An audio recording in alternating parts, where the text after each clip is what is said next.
ओम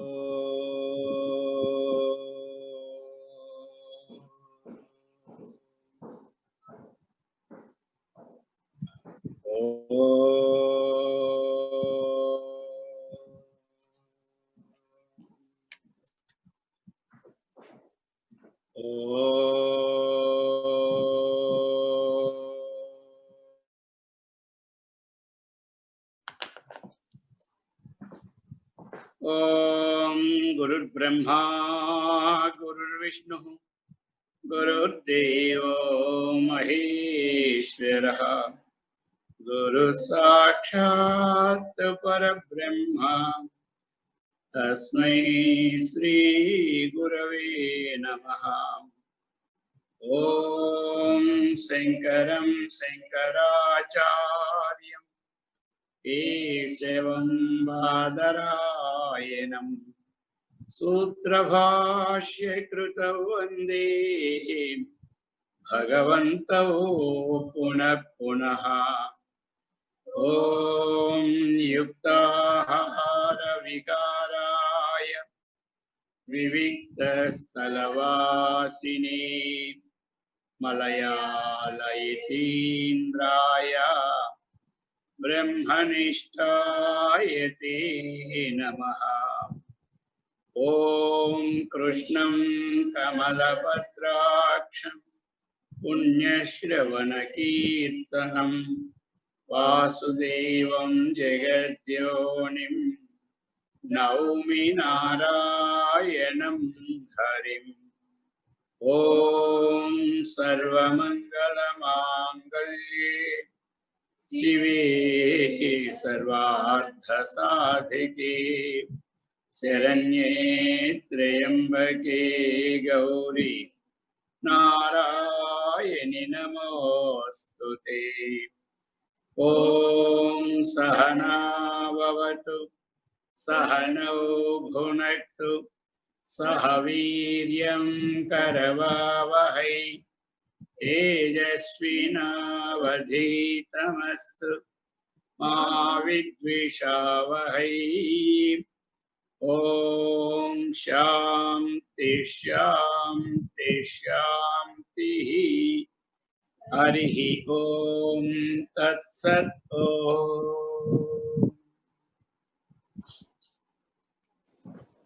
पवित्रात्म स्वरूपलగు प्रियात्म बंधुलारा, श्रीमद् भगवद्गीता तृतीयाध्यायः कर्मयोगः। भगवद्गीता मूडव अध्यायं कर्मयोगं। कर्मयोगंलो मूडव अध्यायं 13వ श्लोकं। यज्ञशिष्टासिनः सन्तो मुच्यन्ते सर्वकिल्बिषैः भुञ्जते त्वघं पापा ये पचन्त्यात्मकारणात्।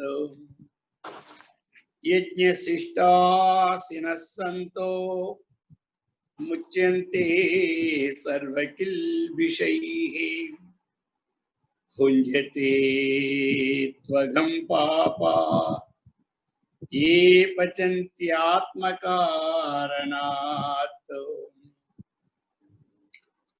यज्ञशिष्टासिनः सन्तः,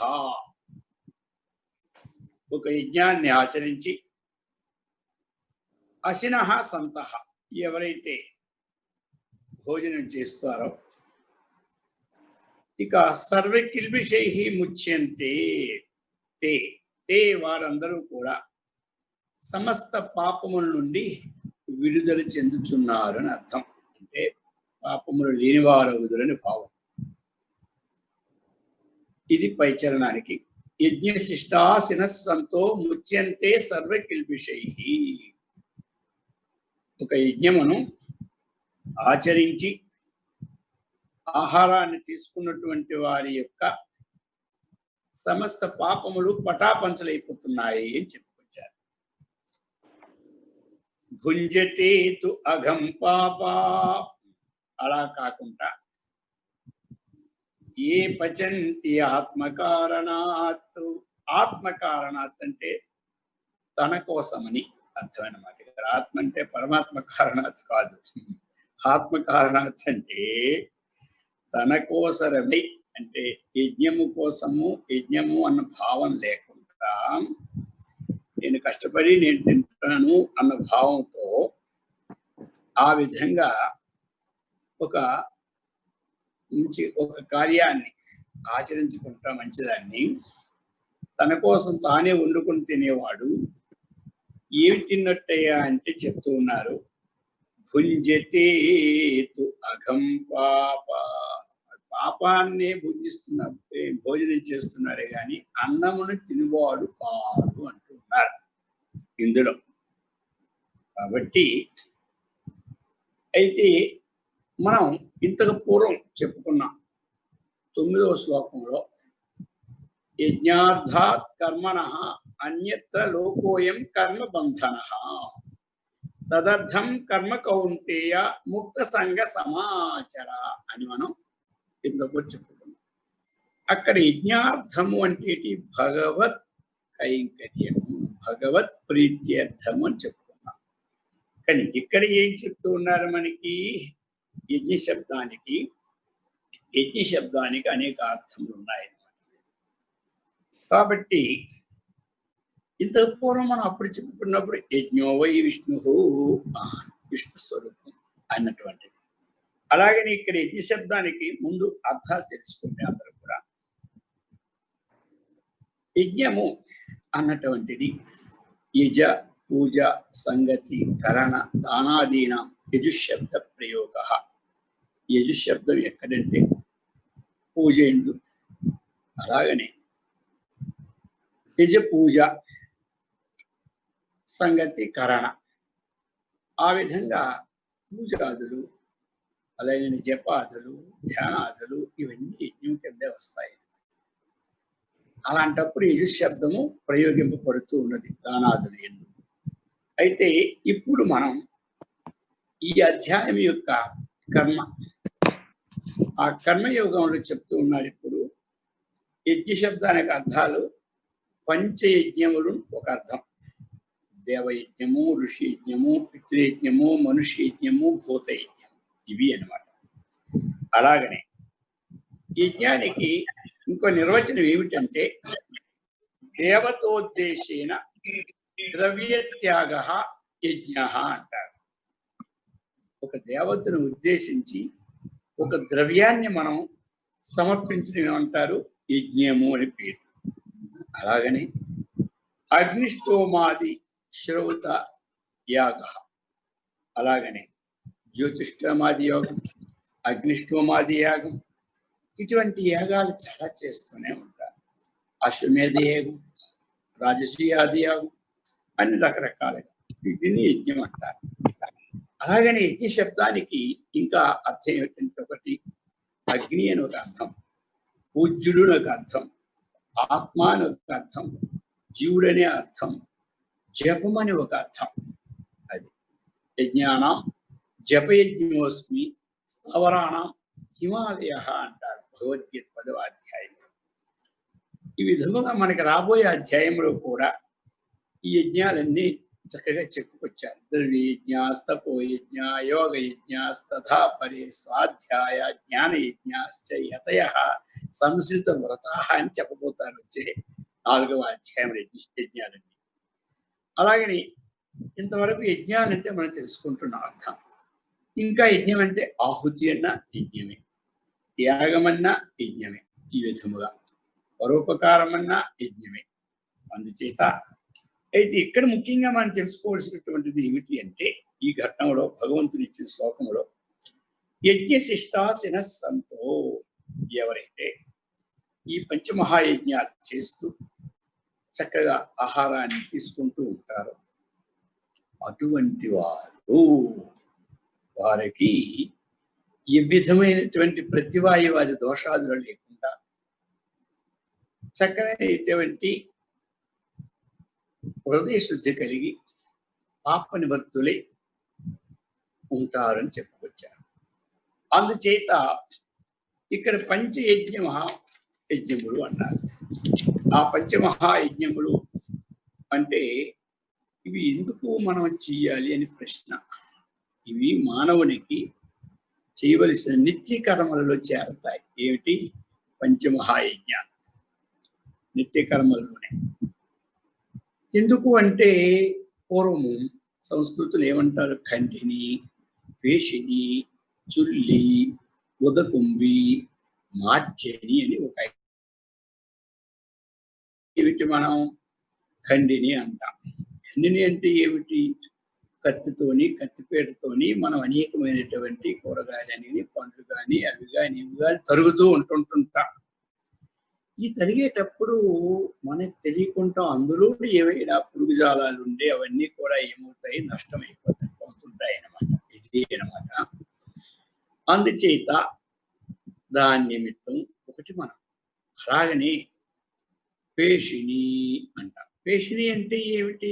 పూర్వం తిరగలు పెట్టేలాగా తిప్పేవారు అనమాట. అలాగే సన్నికళ్ళు ఒకటి ఉంటాయి, దాని మీద నూరేవారు. అలాంటప్పుడు కూడా కొన్ని జీవరాశులు ఏమవుతుంటాయి? పోతూ ఉంటుంటాయి. అలాగనే మరి చుల్లి. చుల్లి అంటే ఏమిటి? మనకి పొయ్యి. ఆ పొయ్యిని మనం మండించేటప్పుడు కట్లన్నీ ఉంటాయి. హఠాత్తుగా ఏదో ఉదాహరణ ఆ అగ్నిలో పడిపోయింది అనుకోండి, మనం ఏం చూస్తాము? అటువంటి ఉంది. అలాగనే ఇంకోటి ఏమిటో మనకి ఉదకుంబి. ఇక నీళ్ళు. ఆ నీళ్ళు అంటే పూర్వం అన్ని తోడుకోవడం అనమాట. ఇప్పుడంటే బోర్లు నీళ్ళు వచ్చాయి. ఆ విధంగా ఆ నీళ్లు తోడేటప్పుడు, తీసేటప్పుడు అందులో ఉన్నటువంటి ఏవైనా సరే జీవ కణాలు ఆ నీళ్ళ వల్ల కూడా కొన్ని జీవులు అందులోని వల్ల పోతూ ఉంటుంటాయి. ఆ విధంగా ఇంకొకటి ఏమిటి మనకి? మార్జిని. మార్జిని అంటే ఊడ్చడం. ఇది అందరికీ ఉన్న పని. తెల్లవారులేసి నుంచి ఊడ్చుకొనే ఉంటుంటాం అనమాట. అలాంటప్పుడు కూడా కొన్ని జీవరాశులు పోయే అవకాశాలు ఉంటాయి. ఇవి కాబట్టి వీటికి మనము వీటి వల్ల వచ్చే ప్రతివాయి దోషం, ప్రతిదినము పాపము రాకుండా ఉండడానికి మానవుని యొక్క కర్తవ్యాన్ని చక్కగా పరిపాలనకి రెండింటిని ఉద్దేశించి పంచయజ్ఞాలు అని పేరు పెట్టారు. అందుకు యజ్ఞశిష్ట అశనస్సంత. ఏమిటయా పంచయజ్ఞాలు? దేవయజ్ఞం. చక్కగా దేవతారాధన చేసుకోవాలి మనం అందరం. కాబట్టి ఆ దేవతారాధన అన్నటువంటిది ఎలా అంటే ఎంతసేపు చెయ్యాలి ఆరాధన అని ప్రశ్న వస్తే దానికి ఎంత టైం అని నిర్ణయం లేదు. అది అనమాట. ఎందుకంటే ప్రారంధానుసారముగా మనం కర్తవ్య కర్మని చేస్తూ ఉంటున్నారు కాబట్టి ఏదో ఒకటి భక్తి కోసం ఇక దాన్ని అనుసరించుకొని మనం ఎటువంటిది టైంని పెట్టి దాన్ని చేసుకోవాలి. అది మొత్తం మీద దైవ భావాన్ని లోనుంచుకుంటూ అటువంటి భావముతో మనం చేసినటువంటి క్రియ మనకు ఉన్న సమయం ఎంత ఉంటే అంత. అది దేవతలకి ఏదో ఒక అష్టోత్తరము, 4 నామాలు ఏదో ఒకటి మనం చదివి దీపము, ధూపము, నైవేద్యము పెట్టడం ఇవన్నీ కూడా దేవతారాధన అంటారు. ఇటువంటి దేవతారాధన మనం చక్కగా చేస్తే ఏమిటి అంటే దేవాన్ భావయితానేన తే దేవ భావయంతుః పరస్పరం భావయంతః శ్రేయః పరమవాప్స్యథ అంటారు ఇందులో. అందుచేత ఆ దేవతలు మన యొక్క ఏమైతే చేస్తున్నామో దాన్ని స్వీకరించి వారు మనకేమిటి భోగభాగ్యాలన్నీ కూడా ప్రసాదిస్తారు. సకాలంలో వర్షాదులు ఉన్నట్టుగా ఏమి సంకల్పం చేస్తారు. ఇవన్నీ కూడా మనకి ఆ విధంగా. రెండవది ఋషియజ్ఞం. ఋషియజ్ఞం అంటారు, బ్రహ్మయజ్ఞం అంటారు దీనినే అన్నమాట. ఇది ఏమిటి అంటే ఒక పారాయణ, వేద పారాయణ, గీతా పారాయణ, అయితే లలితా పారాయణ, విష్ణు పారాయణ, శివ సహస్రనామ పారాయణ, ఏదో ఒకటి పురుషోత్తమో శ్రీశోత్తమో నవకమో చమకమో ఏదో ఒకటి మనకి. ఇటువంటివన్నీ కూడా ఏమిటి? పారాయణలు ఏమంటారు? ఋషి యజ్ఞము అంటారు. ఇది మనం చక్కగా అయితే ఇది కూడా ఎంత చేయాలి అన్నటువంటి ప్రశ్న. ఇంతకుముందు కూడా చెప్పుకున్నాం మనం. నేహా విక్రమణ స్వస్తి ప్రత్యవాయున విద్యతే స్వల్పమప్పిస్ ధర్మస్య త్రాయితే మహత్వభయాత్ 2వ అధ్యాయం చెప్పుకున్నప్పుడు మన శక్తిని కొలిది ఆ పారాయణ చేయొచ్చు. ఒకవేళ అది ఏదైనా ఒక ఘట్టం పూర్తి అవ్వకపోతే మనకు వచ్చే నష్టము లేదని ముందే చెప్పుకున్నాం. అందుచేత ఎంత శక్తో అంత చేసుకోవాలి. శక్తి ఉందా సహస్రం, ఇంకా లేదా సగం, ఇంకా లేదా ఒక పేజీ, ఈ విధంగా పారాయణ. ఇది ఋష్యజ్ఞం వల్ల ఏమిటి మనకంటే చక్కగా ఇటువంటి జ్ఞానాన్ని ప్రసాదిస్తారు ఋషులు అన్నమాట వాళ్ళు.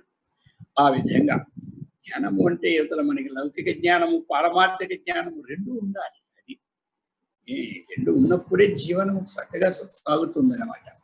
అందుచేత అటువంటి జ్ఞానాన్ని ప్రసాదిస్తారు. ఇక మూడవది ఏమిటి? పితృయజ్ఞం. మాతృదేవోభవ పితృదేవోభవ అని మనకు చెప్పినట్టుగా తల్లిదండ్రుల యొక్క సేవ చేయాలి. ఉన్నప్పుడు ఎందుకు అంటే ఒక 25 సంవత్సరాల వరకు పోషించి, మనలను చక్కగా పోషించి ఒక ఇంటి వాడిని చేసే బాధ్యత వారిది. ఆ పైన జీవితాంతము వాళ్ళ జీవితాంతం పోషించే బాధ్యత ఇది. అంతేగాని సచ్చిన తర్వాత ఏకం పిండం పెట్టడమే పితృయజ్ఞం కాదు. ఉన్నప్పుడు వస్తా పిండం పెడితే ఆకలి తీరుతుంది అనమాట. ఈ విధంగా ఉన్నప్పుడు చేస్తూ ఆ తర్వాత ఏమిటి మనకి ప్రతి సంవత్సరం వాళ్ళ గుర్తుకనమాట. ఏదైనా అది ఒక సిద్ధాంతంలో వాళ్ళకి సంవత్సరం అయితే మనకు ఒక రోజు అనమాట. మనకి ఆ విధంగా మనకి ఒక రోజు ఉంది. మనకేమవుతుంది, రెండో రోజు మనకి సంవత్సరం, వాళ్ళకు ఒక్క రోజు. ఇది అనమాట. మనకి ఒక సంవత్సరం అయితే వాళ్ళకు ఒక్క రోజు. మనం ప్రతి సంవత్సరం పెడుతూ ఉంటుంటే వారి పేరులో అది వారికి చెందుతుంది. ఇక్కడ ఒక సందేహం వస్తుంది. ఏమిటి అంటే పితృవులు తల్లిదండ్రులు మన పిండం కోసం కాచుకొని కూర్చుంటారా అని సందేహం కూడా వస్తుంది ఇక్కడ చాలా మందికి. ఏమిటి అంటే దేవలోకం మనం స్వాహ చెప్పి ఆహుతేస్తున్నప్పుడు ఎక్కడ పోతుంది? దేవలోకం పోతుంది అనమాట. అది అలాగనే పితృలోకం ఒకటి ఉందన్నమాట. మనం చేసినటువంటి స్వధ అంటారు, దీన్ని స్వాహ అంటారు. దానిని అనమాట పితృభ్య స్వధ సమర్పించినప్పుడు ఇది ఎవరికి పోతుంది? పితృలోకానికి పోతుంది. అది అనమాట. అటువంటి పితృలోకానికి చేరుతారు. వీళ్ళు అంతవరకు ఉంటారా ఉండరా ఇది అవసరం లేదు మనకి. పితృలోకానికి పోతుంది అన్నమాట. అది దేవలోక మర్యాదకి ఆ యజ్ఞాలు చేయాలి, స్వాహాకారాలు. అలాగని పితృలోక మర్యాదకి మనం చేయవలసినటువంటిది స్వధాకారం ఇస్తూ ఉంటుంటారు ప్రతి సంవత్సరం. అందుచేత భగవద్గీతలో కూడా 10వ అధ్యాయంలో ఏం చెప్పారు? పితృణాం అర్యమాచాస్మి యమ సంయమతామహం అంటారు. పితృదేవతలలో అర్యముడును నేను అంటారు. భగవంతుడు అర్యముడి రూపంలో ఉన్నారు. ఇవి స్వీకరిస్తారు. అందుచేత అటువంటి వీటి వల్ల ఏమిటి? ఆ పితృదేవతలు ఏం చేస్తారు? మనకి సంతానాన్ని చక్కగా ప్రసాదిస్తూ, ఉన్నప్పుడు కూడా సంతానాన్ని చక్కగా పోషిస్తూ హితాన్ని చేకూరుస్తారనమాట వాళ్ళు మనకి. అందుచేత పితృయజ్ఞం. ఇక 4వది ఏమిటి? అతిథి యజ్ఞం. అతిథి దేవోభవ ఆచార్య దేవోభవ. అతిథి అభ్యర్థులు వచ్చినప్పుడు మన శక్తి కొలిదే వాళ్ళని ఆదరించాలి. అది అనమాట. అంతే. ఆ విధంగా చేసినప్పుడు ఏమవుతుంది? ఇక పర సుఖాలు కలుగుతాయి. అతిథి పూజనీయ స్వర్గం ప్రాప్తితే అన్నారు. స్వర్గలోకం శాంతి, స్వర్గలోక ప్రాప్తి కూడా కలుగుతుంది అతిథి పూజనం వల్ల. ఈ విధంగా ఇది 4వది. ఇక భూతయజ్ఞం అన్నమాట. భూతయజ్ఞం అంటే ఏమిటి? భూతాలంటే ఇక్కడ ఏం భూతాలు దెయ్యాలు కావు. భూతయజ్ఞం అంటే ఇదే కాకులు అనగా, కుక్కలు అనగా, ఈ విధంగా దాన్నే అటువంటి ఇతర జీవులకి తెల్లవారు లేచి ఏం చేయమని దేనికైనా మనం కొంత పెట్టాలి. ఇది వాళ్ళందరికీ యజమానులు మనమే అనమాట. కాబట్టి అవి మనకేం చేస్తుంది చూడండి, అది వాటి జీవితాన్ని అర్పించేస్తుంది దేశానికి. అవి పాలన చేస్తూ ఉన్నాయి చక్కగా. పూర్వం మన గడియారాలు ఎక్కడవండి? చీకట్లలో కోడికి వస్తే మొదటి కోత రెండో కోత, మొదటి కోతకు వస్తే 3 గంటలు అంటారు, రెండో కోతకు వస్తే 4 అంటారు, ఇంకా మూడో కోత వస్తే 5 అంటారు. ఈ విధమైనటువంటి అది కాకులు ఉన్నాయంటే తెల్లవారేసి కావు కావు అని అరిచేసరికల్లా మనకి ఏమిటంటే తెల్లవారిపోయింది అనుకుంటుంటాం. ఇలాగనే ఆ విధంగా అవి చేసినటువంటి ఉపకారాలు మనకి చేస్తూనే ఉన్నాయి. అందుచేత ఈ విధంగా లోకంలో ఇది ఒక పరంపర అన్నమాట. ఇది చెయ్యాలి. ఇప్పుడు సాధారణంగా ఏమిటి అంటే ఇప్పుడు వ్యవసాయం మనం చేస్తూ ఉన్నారు, ఎవరో చేస్తున్నారు, మనం తింటూ ఉన్నాం. కానీ ఎక్కడి నుంచి ఏది ఆశ్రయించిందో పుణ్యం పాపము అందరికీ సమానమే. ఆ విధంగా వ్యవసాయం దున్నుతూ ఉంటారు, చెట్లు నరకాలి, పారతో చెక్కాలి. కాబట్టి ఇటువంటి వ్యవసాయం మరి బండి నడపాలి. ఇవన్నీ అలాంటప్పుడు ఎన్నో జీవులు పోతూనే ఉంటుంటాయి అన్నమాట. మామూలు వ్యవసాయం చేస్తే ఎన్ని వేల కొలది జీవులు చస్తూనే ఉంటుంటాయి. ఇవన్నీ హింసలో చేరిపోయినాయి అన్నమాట. అందుచేత ఈ పంచయజ్ఞముల చేత ఏమవుతుంది, ఈ దోష నివారణ అవుతుంది, మనకి జీవిత గమ్యం చక్కగా నడుస్తుంది.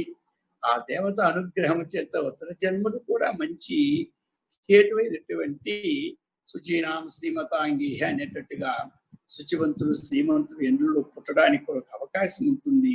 ఇటువంటివన్నీ ఉన్నాయి. కాబట్టి ఇది అయితే ఇక్కడ ఇంకొకటి కూడా మనం గ్రహించుకోవాలి. ఎలా అంటే ఇక్కడ అశనము అన్నారు మనకి, యజ్ఞశిష్ట అశిన. అశిన అంటే భోజనం. ఇక్కడ ఉపలక్షణ రీత్యా ఇంకేం గ్రహించాలి అంటే ఈ పంచేంద్రియములతో అనుభవిస్తున్న విషయాలన్నీ కూడా అశనమే. అది అన్నమాట. ఒకటి ఆహారం అశనం అవుతుంది, ఎట్లాగా రూపం చూస్తూ గ్రహిస్తున్నాం, అది అశనమే లెక్క. ఏదైతే మనం గ్రహిస్తూ ఉన్నామో గ్రహ ఉపాదాన కారణం, ఇవన్నీ అదే లెక్కలో వస్తాయి. అందుచేత తినగలిగింది తినాలి, ఇవ్వగలిగింది ఇవ్వాలి, ఇది వినగలిగింది వినాలి, చూడదగింది చూడాలి. ఇటువంటి విషయాలన్నీ కూడా చక్కనైనటువంటి విషయములతో పంచయజ్ఞములు అన్నటువంటివి మనకు చెప్పుకొచ్చారు. ఇది చెప్పే యజ్ఞశిష్టా శినస్సంతం. ఇవన్నీ ఒక్కరే చేయడానికి ఎంత శక్తి ఉంటే అంత చేసుకోవచ్చు, ఎంత చెయ్యాలని మనకి లేవు. అందుచేత ఇక నిత్య కర్మలు ఇవన్నీ ఏమంటారు, పంచయజ్ఞాలు, సంధ్యా వందనాదులు, ఇవన్నీ కూడా నిత్య కర్మలు. ఈ నైమిత్తిక కర్మలు కూడా కొన్ని ఉంటాయి అన్నమాట. అందుకు కర్మయోగం అన్నప్పుడు నైమిత్తిక కర్మలు. నైమిత్తిక కర్మలు అంటే ఏమిటి, జాత మృత శౌచములు. శౌచం అంటే జాత శౌచం. పుట్టేటప్పుడు కూడా 11 దినాల శౌచం ఉంటుంది, చనిపోయినప్పుడు 11 దినాల శౌచం ఉంటుంది. ఒక నిమిత్తాన్ని ఆశ్రయించుకొని వస్తాయి, నైమిత్తికం అంటారు.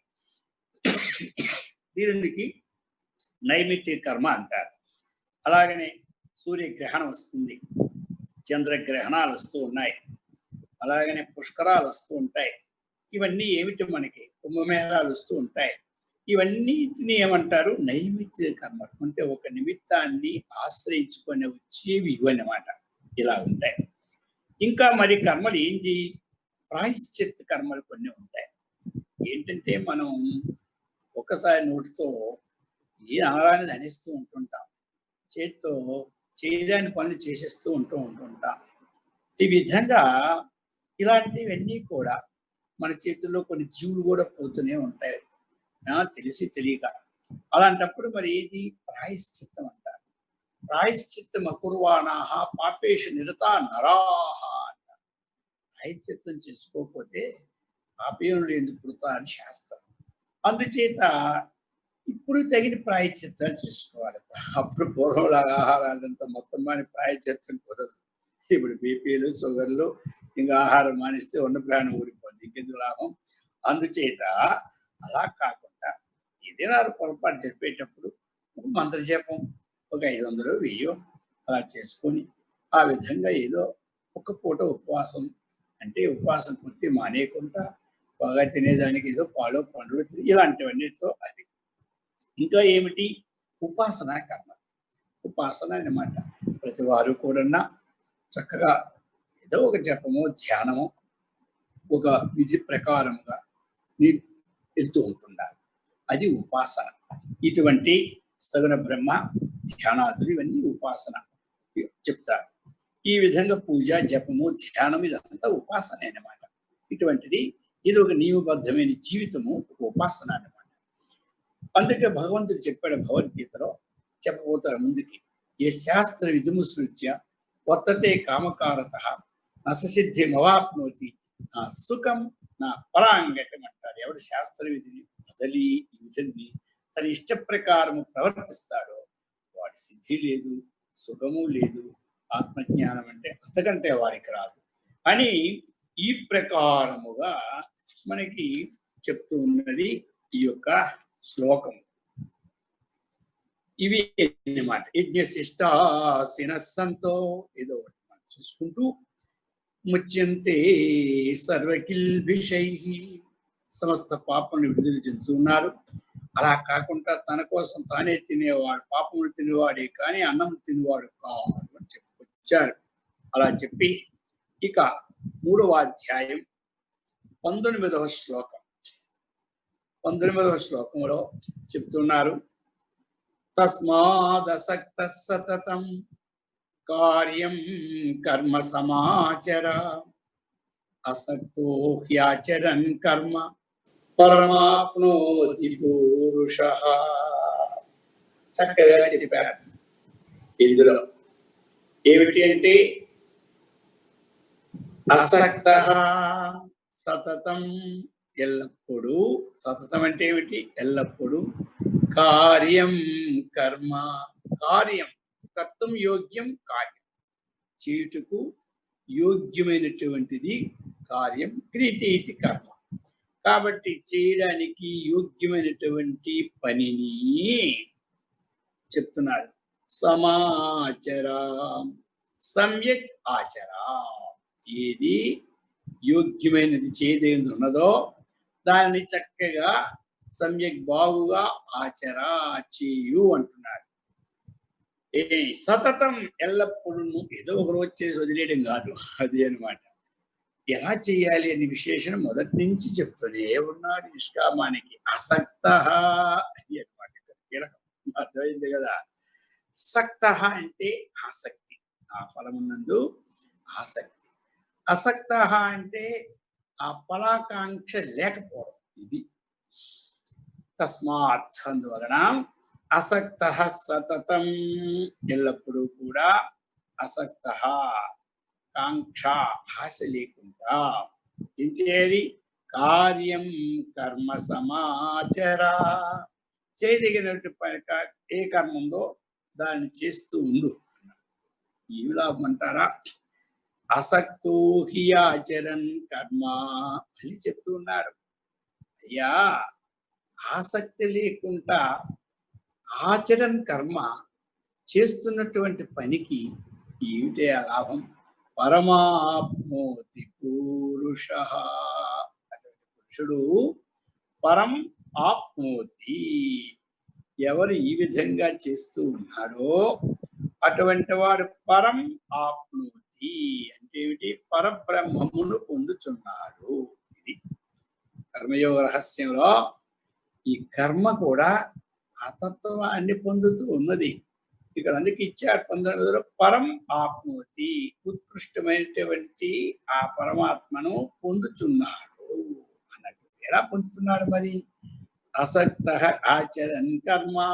అది అసక్త ఆచరణ అంటే ఈ నిష్కామ కర్మ, చేయదగినది చేయాలి, ఫలాకాంక్ష లేకుండా ఉండేటప్పుడు ఏమవుతుంది? పరంపరా సంబంధం వచ్చేది వెంటనే వాడికి అంతఃకరణ శుద్ధి కలిగిపోతుంది, పాపం అనేది పోతూ ఉంది మొత్తం. ఎందుకంటే కర్మ వలన పాపం అన్నటువంటిది క్షయమైపోతుంటుంటాయి. అది ఇప్పుడు కూడా ఆ కర్మ అటువంటిది. ఎప్పుడైతే పాపం పోయిందో పుణ్యమే ఉంది. ఆ అంతఃకరణ శుద్ధి అనేది చక్కగా కలుగుతుంది.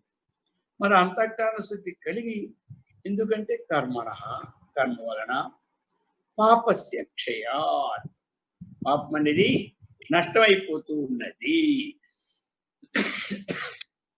పుంసాం, పురుషులకు జ్ఞానం ఉత్పద్యతే. అది జ్ఞానం ఉత్పద్యతే పుంసాం క్షయాత్ పాపస్య కర్మణ అని ఒక ఉదాహరణ అన్నమాట. కర్మణ కర్మ వలన పాపస్య అది పాపము క్షయాత్ నష్టమవుతూ ఇంకా ఏమవుతుంది జ్ఞానం ఉత్పత్తి అన్నారు. అది అనమాట జ్ఞానాదేవత కైవల్యం, అది కైవల్యం. అందుకే ఈ శ్లోకం మనకి సంగ్రహంగా చెప్పుకొచ్చారన్నమాట. మధ్య మధ్యలో ఆ సంగ్రహంగా అందిస్తూ ఉంటుంటాడు భగవంతుడు. ఎవరైతే ఈ నిష్కామ కర్మ ఆచరణ చేయదగిన చేస్తూ ఉంటారో వారు కూడా ఆ పరమాత్మనుతి, అటువంటి పురుషుడు, అటువంటి చేసే సాధకుడు అని అర్థం. అటువంటి వాడు పరం ఆప్నోతి, ఆ పరబ్రహ్మమును పొందుతున్నాడు. ఇంతవరకు కూడా ఈ విధంగా చెప్పుకొచ్చారు. అయితే ఇక్కడ మనకి కొన్ని మరొక 35వ శ్లోకంలో కూడా అక్కడక్కడ కొంతమందికి చిన్న సందేహం ఉంటుంది. ఏమిటి అంటే అక్కడ ఉన్నటువంటిది, అందులో కొంతమందికి సందేహం ఉండొచ్చు. శ్రేయాన్ స్వధర్మ విగుణ పరధర్మా స్వనుష్ఠితాత్ స్వధర్మే నిధనం శ్రేయ పరధర్మో భయావహ అంటారు. అందుచేత శ్రేయాన్ స్వధర్మో విగుణ. అది ఇక్కడ ఏమిటి స్వధర్మమా అన్నటువంటిది చాలా మందికి సందేహం ఉంటుంది. స్వధర్మం అన్నటువంటిది ఏమిటా అని. అయితే శాస్త్రంలో 2 విధాలు ఉన్నాయి. వేద విహిత కర్మ మానవునికి స్వధర్మం అని, కర్మ పరధర్మం అని ఒక నిర్ణయం. అది అనమాట. అలాగనే స్వధర్మం అంటే స్వ అంటే ఆత్మ అని, అటువంటి ఆత్మ ధర్మమే స్వధర్మం అని. స్వ అంటే ఏమిటి? ఆత్మ. ఆ ఆత్మతత్వాన్ని చక్కగా తెలుసుకోవడమే స్వధర్మం అని అసలు పాయింట్. ముందేమిటి? ఏది ధర్మం అంటే ఏమిటి? కర్మం అన్న ధర్మం ఒకటే కాబట్టి వేద విహిత కర్మమే అది. అయితే ఇక్కడ పరిస్థితి ఏమిటి అంటే అర్జునుడికి చెప్పడానికి ఇక్కడ స్వధర్మే నిధనం శ్రేయ అన్నారు. ఇప్పుడు సాధారణంగా మనం ఒక సత్యం అన్నటువంటి స్వధర్మం, అసత్యం అనేది ఏమిటి? పరధర్మం.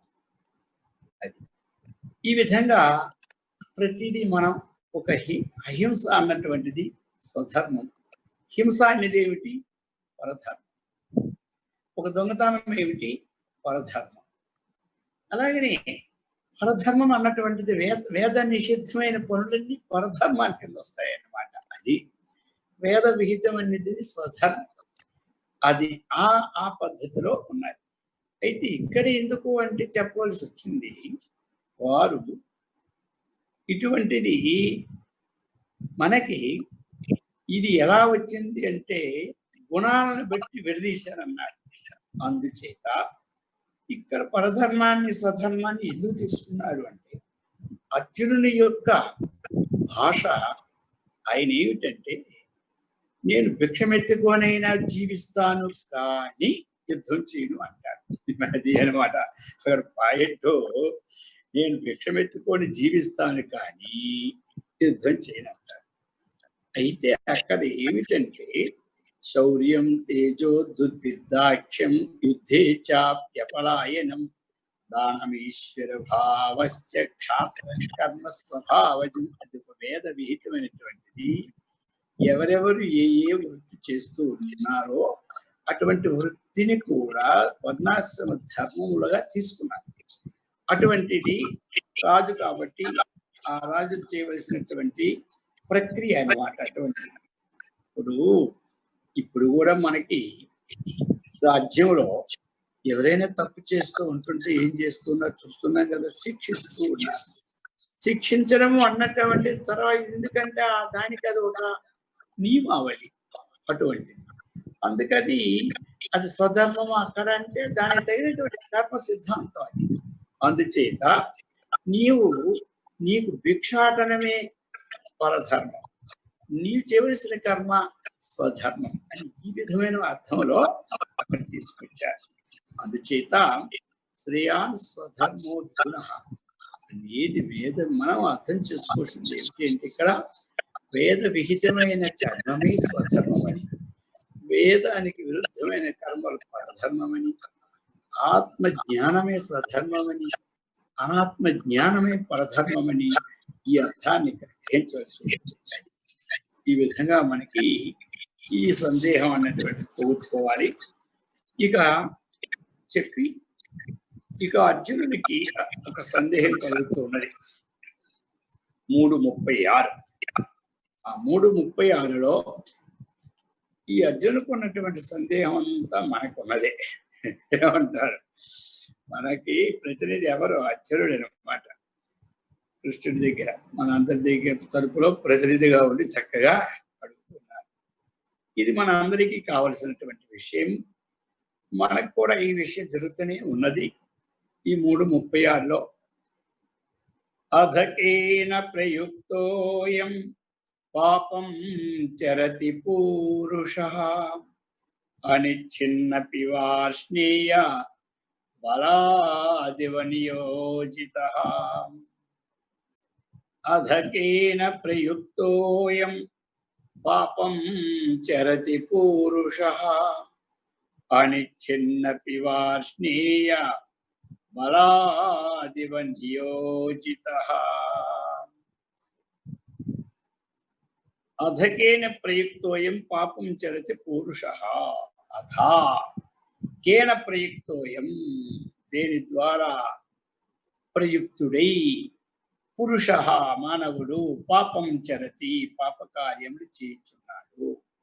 అనిచ్ఛిన్నపి వార్ష్ణేయ, హే వార్ష్ణేయ, హే శ్రీకృష్ణ, అనిచ్ఛిన్నపి తనకిచ్చి లేకపోయినా బలాదవ నియోజిత, ఎవరి ద్వారా బలవంతంగా వద్దనుకున్న కార్యమునందు నియోజన చేసిన వాడు ఎవరి ద్వారా జరుగుతున్నది అని అడిగాడు.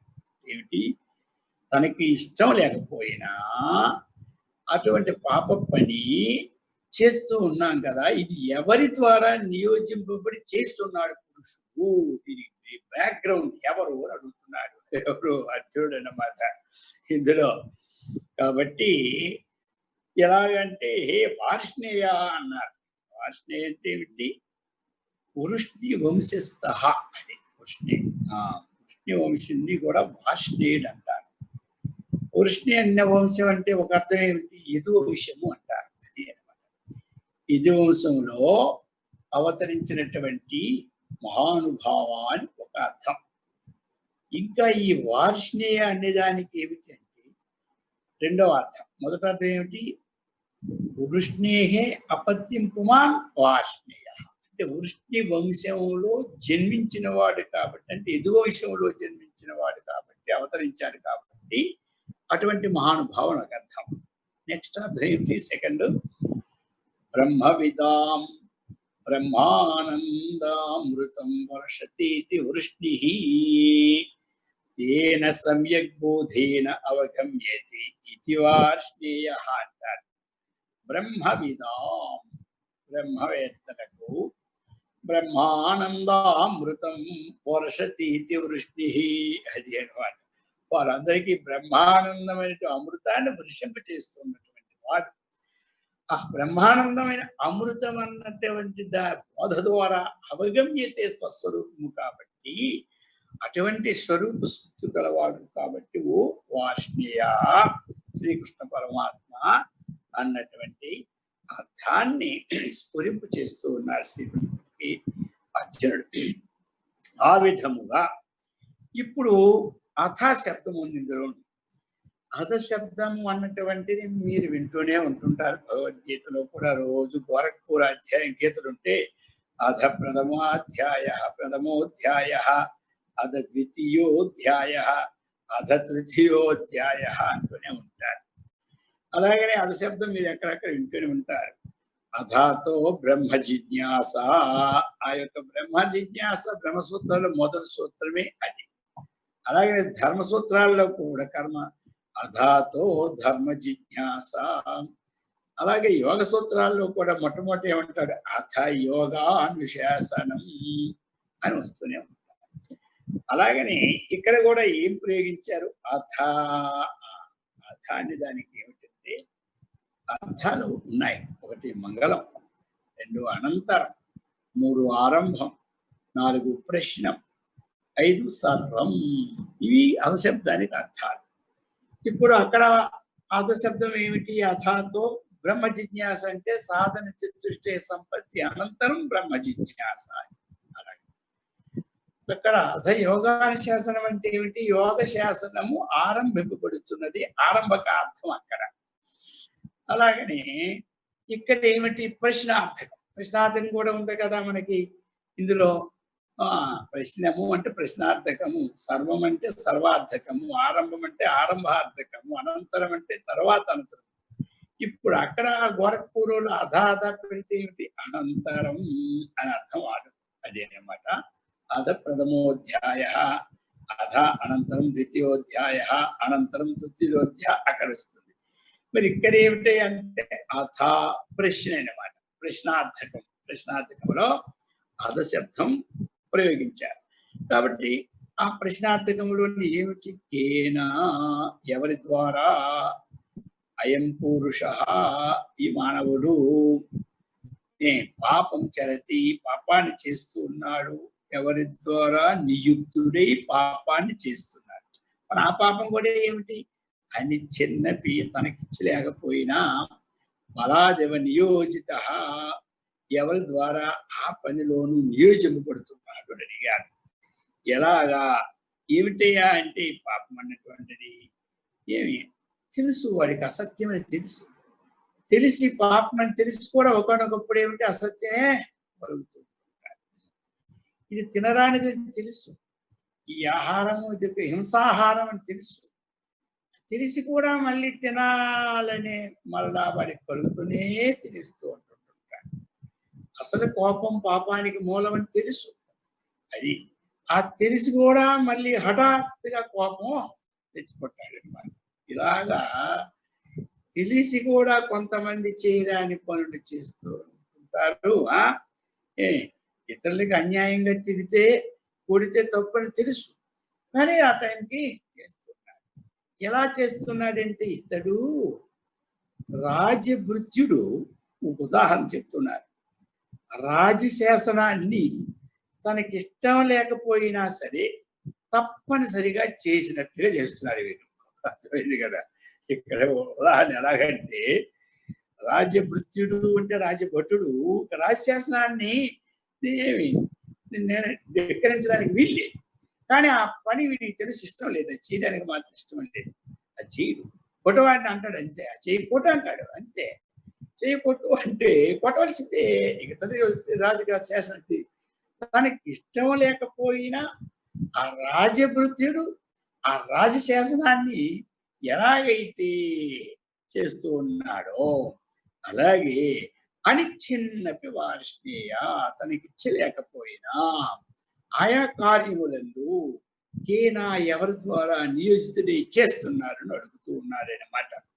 ఈ ప్రకారముగా ప్రశ్న వేశారు ఎవరు? అర్జునుడు.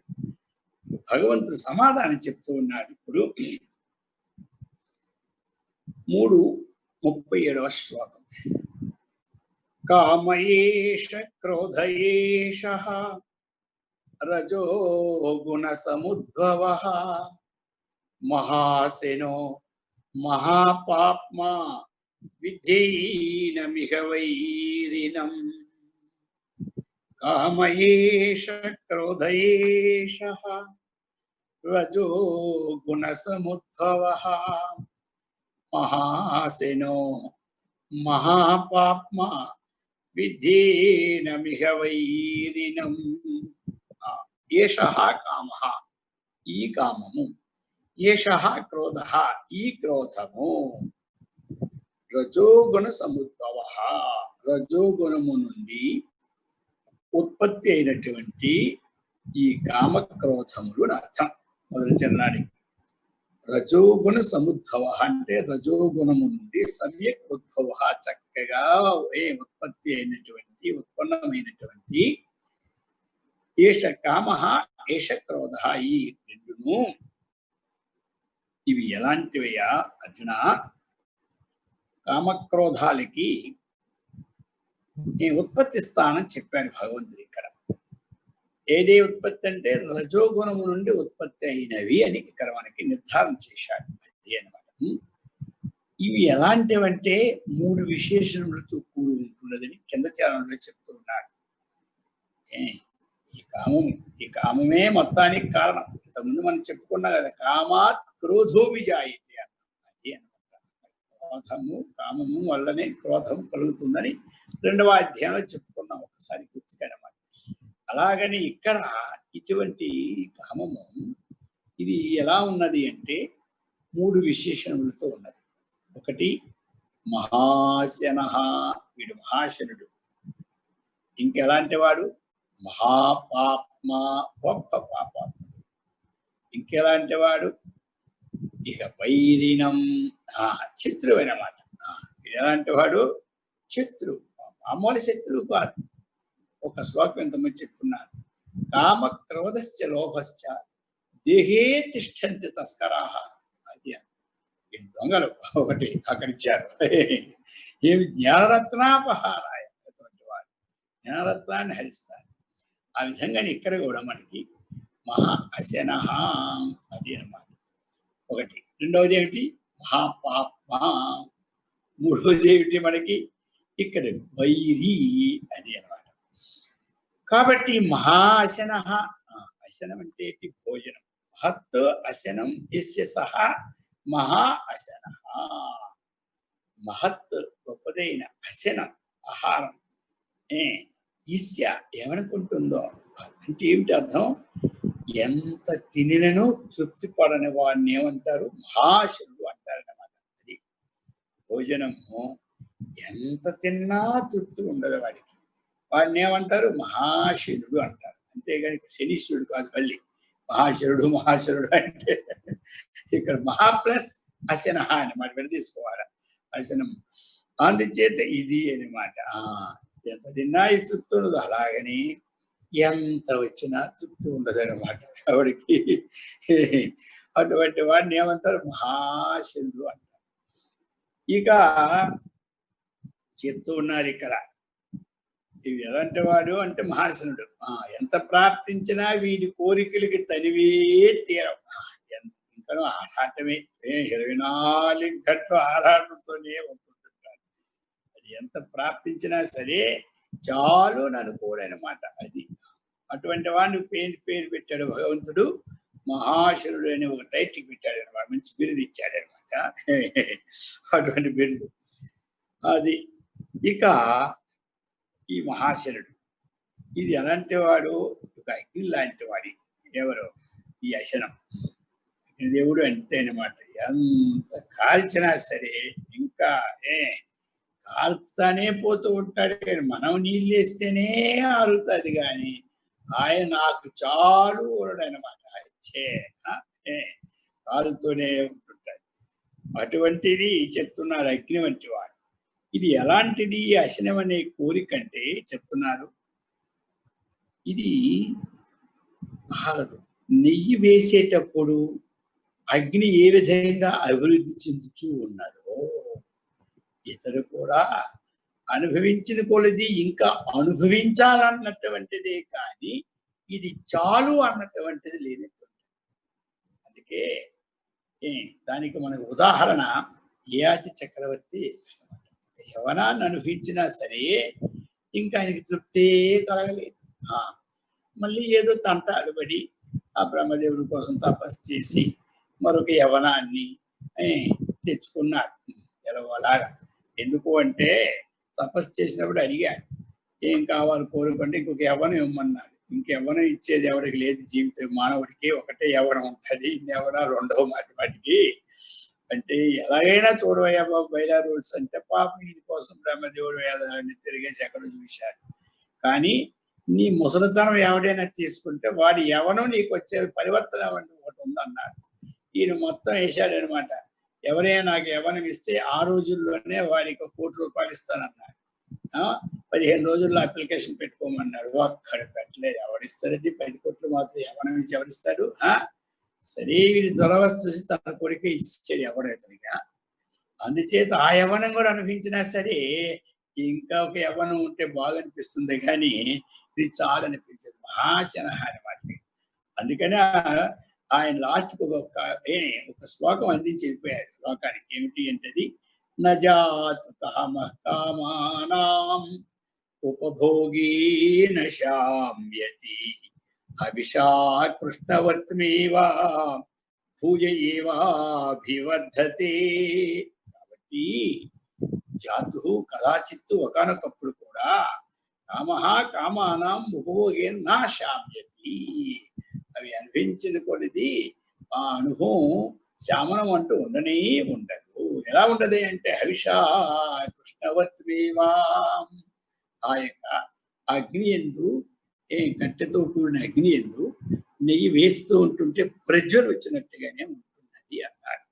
అందుచేతే మనం చక్కగా విచారణ చేసినప్పుడే మనకి అటువంటి కోరికలు ఎందుకు ఆశపోతుంది. ఆత్మానాత్మ విచారణ లేని వాడికి ఆత్మైన శరీరమే శాశ్వతం అనుకొని దానికి ఏమిటి ప్రపంచం అన్నది చాలు దాని శరీరానికి. అర్థమైంది కదా.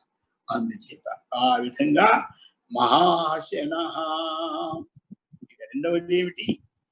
మహాపాప్మ. అది మహాపాప్మ. ఇది ఏమిటి? కోరిక, ఈ విషయవాసన. ఇది ఏం చేస్తుంది అంటే ధర్మాధర్మముల యొక్క విచక్షణ లేకుండా చేస్తుంది. తన ధ్యేయాన్ని నెరవేర్చుకోవడానికి అది పాపకార్యమైన చూడ. ఇప్పుడు లోకంలో చూస్తున్నాం కదా, ఎంతో మంది డబ్బుకి వశమైపోయి మహా చేయరాని పనులు చేసేస్తూ ఉన్నారనమాట. అది అనమాట.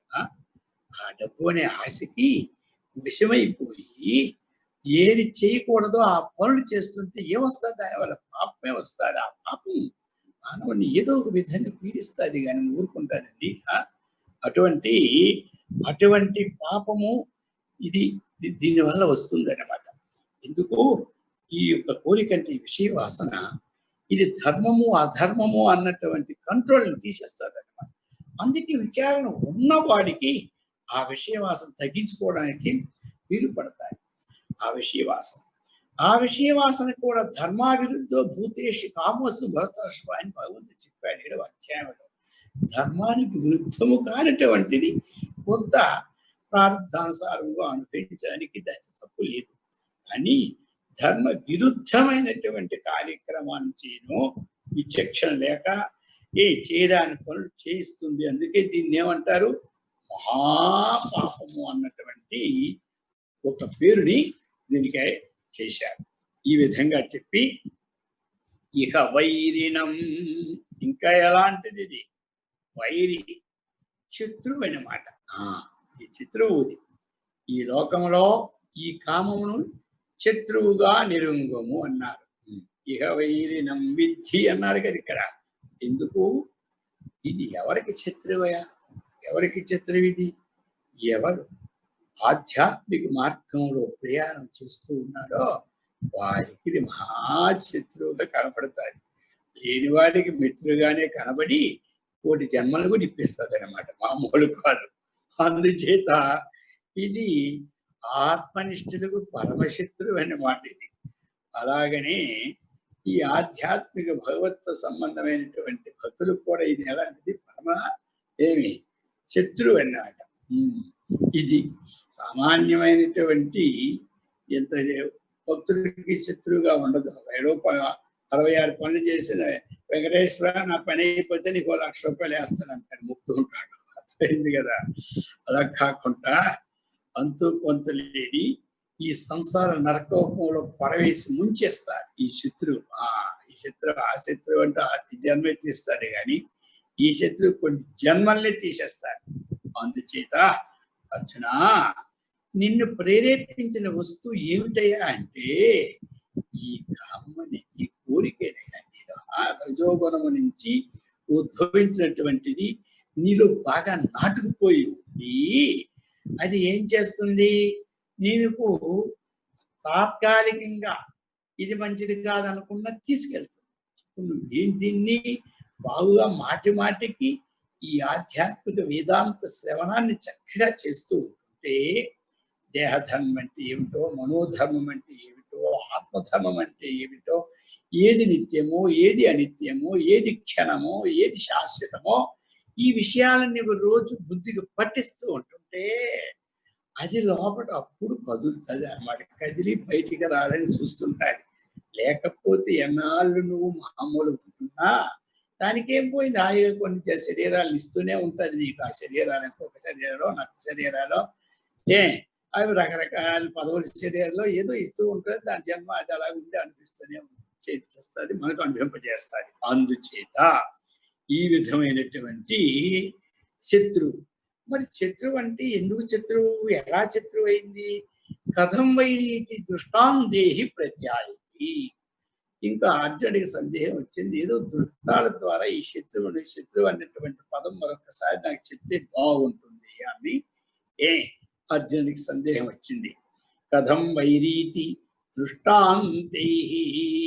ఆయా ఇది వైరి, కథం వైరి, ఏ విధంగా, ఇక వైరినమన్నారు కదా ఈ లోకంలో వైరిని, ఏ విధంగా వైరి అయ్యాడు ఒక దృష్టాంతం ద్వారా చెప్పమంటూ ఉన్నారు. అంటే చెప్తూ ఉన్నారు, కథం వైరీతి దృష్టాంతై. అర్జునుడి యొక్క సందేహాన్ని ఆయన ముఖ కవలికలను చూసుకొని అదొక ప్రశ్న రూపంగా భావించి శ్రీకృష్ణ పరమాత్మ చెప్తూ ఉన్నాడు ఇక్కడ 38వ శ్లోకంలో.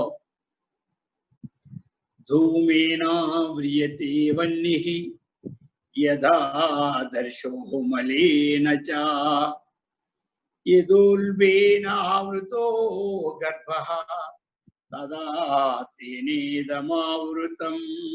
ఎలాగా చిత్రమయ్యాడు అన్నటువంటి విషయాన్ని 4 దృష్టాంతాల ద్వారా చెప్తూ ఉన్నారు శ్రీకృష్ణ పరమాత్మ. ఈ శ్లోకంలో 4 దృష్టాంతాలు ఇచ్చారనమాట మనకి.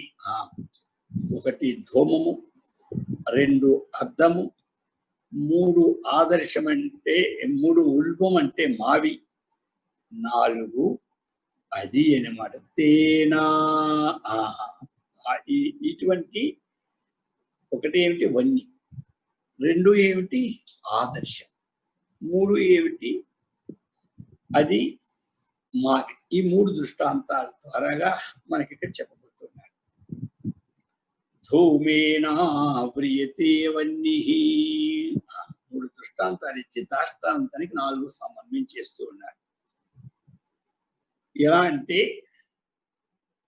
అగ్నిని పొగ ఏ విధముగా కప్పబడుతూ ఉన్నదో, అగ్నిని సాధారణంగా అర్థం ఏమిటి, అగ్నిని పొగ ఏ విధంగా కప్పబడుతున్నదో, అలాగే అద్దమును మాలిన్యము ద్వారా అద్దం ఏ విధంగా కప్పబడుతున్నదో,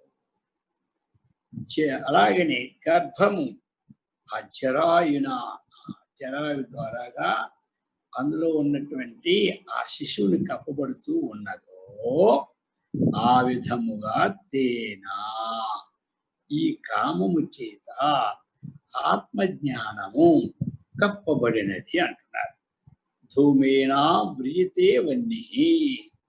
ధూమేనా అగ్ని చే, ధూమేనా పొగ చేత, వన్నిః అగ్ని ఆవ్రియతే ఆవరింపబడుచున్నదో, యథా ఆదర్శ మలినచ ఆ యొక్క మాలిన్యం చేత ఆదర్శం అంటే అర్థం ఏ విధంగా కప్పబడుచున్నదో, అలాగనే గర్భములో ఉన్నటువంటి జరాయువు ఏ విధముగా శిశువుని కప్పిస్తుందో, తేనా ఈ కామము చేత ఇదం ఆత్మజ్ఞానం ఆవృతం కప్పబడుతూ ఉన్నది అని ఈ యొక్క ఉదాహరణ 3 ఉదాహరణల ద్వారా చెప్తూ ఉన్నారు.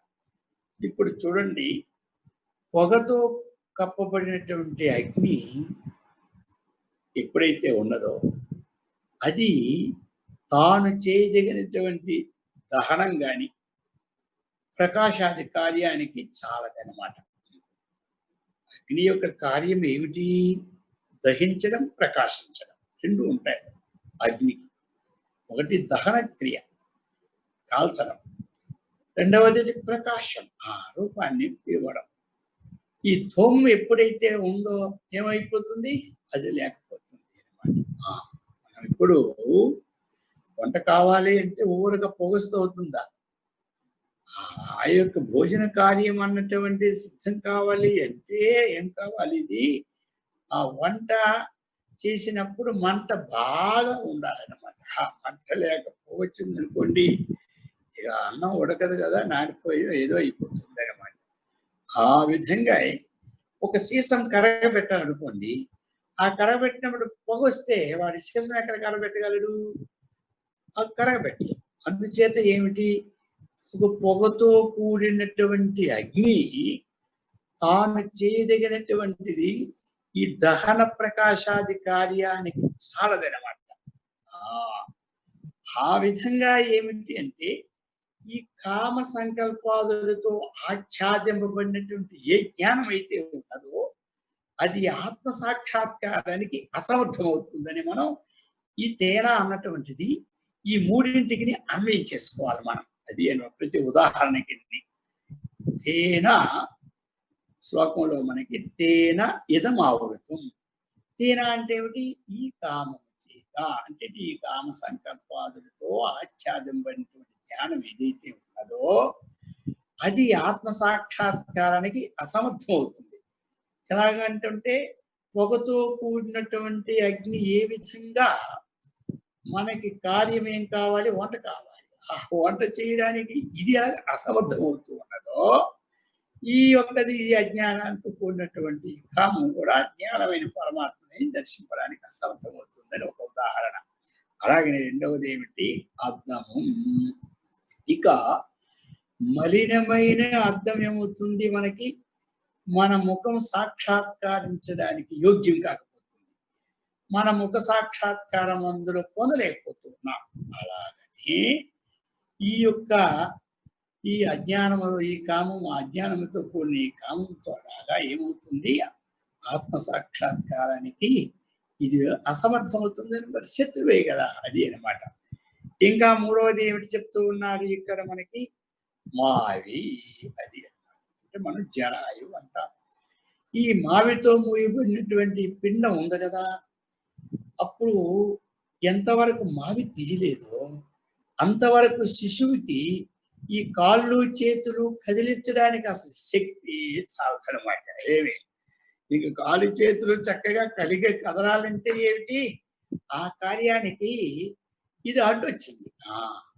అందుచేత ఇది మావిని తొలగించామా, కాళ్ళు చేతులు విచ్చలవిడిగా కదులుతూనే ఉంటుంటాడు. ఆ ప్రకారముగా మనకి ఈ యొక్క కామ సంకల్పాలతో కూడి ఆచ్ఛాదింపడి ఏ జ్ఞానం అయితే ఉన్నదో అది ఆత్మ సాక్షాత్కారానికి సాధ్యమై ఉంటుంది. కాబట్టి అటువంటి అనాత్మ భావన సంకల్పమైనటువంటి కోరికలను అది నిర్మూలన చేసుకుంటే అక్కడ ఎలాగైతే మూడు చక్కగా ప్రకాశిస్తూ ఉన్నాయో, పొగలేనటువంటి అగ్ని, మురికి లేనటువంటి అద్దము, మావి లేనటువంటి చరాయున శిశువు, ఆ విధంగా ఆత్మ సాక్షాత్కారం అన్నటువంటిది ఏమి గోచరమవుతుంది. అందుచేత దానికి అడ్డొచ్చించైతే శత్రువు అంటారు. లోకంలో కూడా మన పనిపోటు అడ్డుస్తే ఏమంటాం? వీడు మాకు శత్రు, బద్ద శత్రువు అండి, వీడి నుంచే మా పనులన్నీ ఆగిపోతున్నాయండి అంటావా లేదా? అలాగనే వీడు బద్ద శత్రువు మన మోక్షానికి పొందడానికి అనమాట. అది చెప్తూ ఉన్నారు ఈ విధముగా. అయితే ఇక్కడ ఏమిటి అంటే, ఈ కామము అన్నటువంటిది మూడు దోషాలతో కూడుకొని ఉంటుంది. ఏమిటయా మూడు దోషాలంటే? మలము, విక్షేపము, ఆవరణం అనే దోషాలతో ఇది కూడుకొని ఉంటుంది. కాబట్టి ఈ మూడు దోషాలని మనం కోరుకోవాలి, అది అనమాట. అందుచేత ఇప్పుడు పొగ ఉంది కదండి, అగ్ని మండపోతే మనం ఏం చేస్తాం? పూర్వం విసినిగర పెట్టుకుంటాం. ఆ విసినిగరతో ఇలా గట్టి విసిరేసరికి అగ్ని రగులుకొని పొగేమవుతుంది? ఆ ఉపాయంతో ఆ మలదోషం పోతూనే ఉంది. అలాగనే మనం చేసినటువంటి ఏవైతే మనం చేయదగిన క్రియలు, కర్మలు, ఈ పంచజ్ఞానానికి ఇలాంటివన్నీ చేసుకుంటూ భగవత్ అర్పణ బుద్ధితో చేస్తూ ఉంటుంటే మనకేమైపోతుంది? ఆ మలదోషం అనేటువంటిది పోతూనే ఉంటాం. అలాగనే ధూళిని తుడిస్తే ఏమవుతుంది? పోతూనే ఉంటుంది. ధూళిని ఏముంది? దాన్ని విసిరితే పోతుంది, ఇది తుడిస్తే పోతుంది అనమాట.